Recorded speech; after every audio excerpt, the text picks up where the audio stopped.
Pedagogía del oprimido, sección 25. Esta es una obra del maestro Paulo Freire. Admitamos, entre otros, el tema del desarrollo.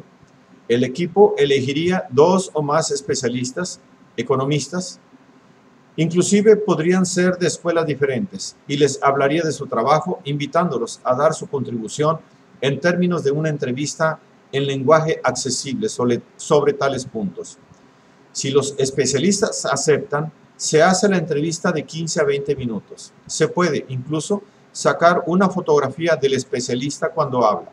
En el momento en que se propusiera al pueblo el contenido de su entrevista, se diría antes quién es él, lo que hizo, lo que hace, lo que ha escrito, mientras se proyecta su fotografía en diapositivas. Si es un profesor universitario, al declararse su condición de tal, se podría discutir con el pueblo lo que le parecen las universidades de su país, cómo las ve, lo que espera de ellas. El grupo sabría que, después de escuchar la entrevista, sería discutido su contenido, con lo que pasaría a funcionar como una codificación auditiva. Una vez realizado el debate, el equipo haría posteriormente un relato al especialista en torno a la reacción del pueblo frente a su palabra. De esta manera, se estaría vinculando intelectuales, muchas veces de buena voluntad, pero las más de las veces alienados de la realidad popular, a esta realidad, y se estaría también proporcionando al pueblo la posibilidad de conocer y criticar el pensamiento del intelectual. Algunos de estos temas o algunos de sus núcleos pueden ser presentados a través de pequeñas dramatizaciones que no contengan ninguna respuesta. El tema en sí, nada más. La dramatización funcionaría como codificación, como situación problematizadora a la que seguiría la discusión de su contenido. Otro recurso didáctico dentro de una visión problematizadora y no bancaria de la educación sería la lectura y discusión de artículos de revistas, diarios, capítulos de libros, empezando por trozos simples. Como en las entrevistas grabadas antes de empezar la lectura del artículo o del libro, se hablaría también de su autor. Enseguida, se realizaría el debate en torno al contenido de la lectura. Nos parece indispensable, en la línea del empleo de estos recursos, un análisis del contenido de los editoriales de prensa a propósito de un mismo acontecimiento. ¿Por qué razón los diarios se manifiestan en forma tan diferente sobre un mismo hecho? Que el pueblo entonces desarrolle su espíritu crítico para que, al leer los diarios o al oír el noticiario de las emisoras de radio, lo haga no ya pasivamente, como objeto de los comunicados que le prescriben, sino como una conciencia que necesita liberarse. Una vez preparado el material, a lo que se añadirían lecturas previas sobre toda esta temática, el equipo de educadores estará preparado para devolvérsela al pueblo, sistematizada y ampliada. Temática que, saliendo del pueblo, vuelve ahora a él, como problemas que debe descifrar y no como contenidos que deban serle depositados. El primer trabajo de los educadores de base será la presentación del programa general de la labor que se iniciará, programa con el cual el pueblo se identificará y frente al que no se sentirá como un extraño, puesto que en él se inició. Fundamentados en la dialogicidad de la educación, los educadores explicarán la presencia en el programa de los temas bisagra y de su significado. ¿Cómo hacer, sin embargo, en caso de que no se pueda disponer de los recursos para esta investigación temática previa en los términos analizados?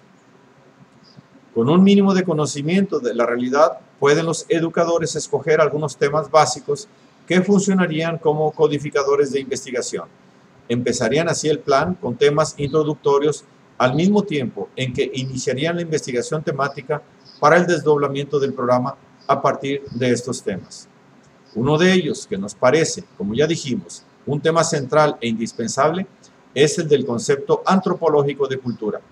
Sean campesinos u obreros, en programa de alfabetización o de post-alfabetización, el inicio de sus discusiones en busca de un mayor conocimiento en el sentido instrumental de la palabra es el debate de este concepto. En la medida en que discuten el mundo de la cultura, van aclarando su conciencia de la realidad, en el cual están implícitos varios temas. van refiriéndose a otros aspectos de la realidad que empieza a ser descubierta en una visión crecientemente crítica, aspectos que implican también otros tantos temas.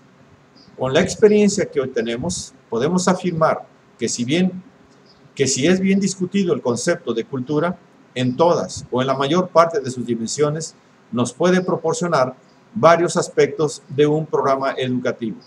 Pero más allá de la captación casi indirecta de una temática, en la hipótesis a que ahora nos referimos, los educadores pueden, después de algunos días de relaciones horizontales con los participantes de los círculos de cultura, preguntar directamente: ¿qué otros temas o asuntos podríamos discutir además de este? En la medida en que fueran respondiendo y luego de anotar la respuesta, los educadores lo van proponiendo al grupo también como un problema. Supongamos que uno de los miembros del grupo dice: me gustaría discutir sobre el nacionalismo. Muy bien, diría el educador, después de registrar la sugerencia y añadirla. ¿Qué significa nacionalismo? ¿Por qué puede interesarnos una discusión sobre el nacionalismo? Es probable que con la problematización de la sugerencia del grupo surjan nuevos temas. Así, en la medida en que todos van manifestándose, el educador irá problematizando una a una las sugerencias que nacen del grupo. Si, por ejemplo, en un área donde funcionan 30 círculos de cultura, en la misma noche, todos los coordinadores o educadores proceden así, el equipo central tendrá material temático rico para estudiar dentro de los principios discutidos en la primera hipótesis de la investigación de la temática significativa.